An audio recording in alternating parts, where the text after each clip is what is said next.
Deməli, müharibə gələn vaxtı bir nəfərin qapısı döyülür. Bu da qapını açır. Salam əleykum. Əleykum. Deyir, qaqaş, mənə padvanında saxlaya bilərsən. Müharibə geyir. Mənə tutub öldürüklər.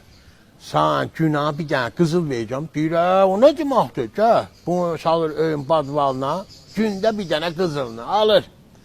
Müharibədir da, müharibə qutarır. Bu da kef eləyir. Yiyir, içir. Gəl müharibə qutarır. Bu gənə kef eləyir. Yiyir, içir. Qonşu deyir, ha bu nəsir də, amma mən öyrənəcəm. Deyir, qaqaş, müharibə gələn vaxtı sən qaşan kef elədin ha. Yedin, içdin, kefə qoydun. İndi müharibə qutardı, cəmaat acdır, sən gənə kef eləyirsən. Gündə yemək düşməkdə deyir, bir dəqiqə dayan, deyim, eşitmə, demə.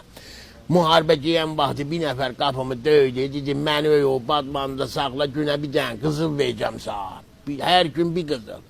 Mən də razılaşdım, saldım öyün badvalına, gündə bir qızıl bu da aldım, kef elədim. Deyir, o müharibə idi da, indi müharibə qutardı. İndi deyir, mən elə ona deməmişəm ki, müharibə qutardı.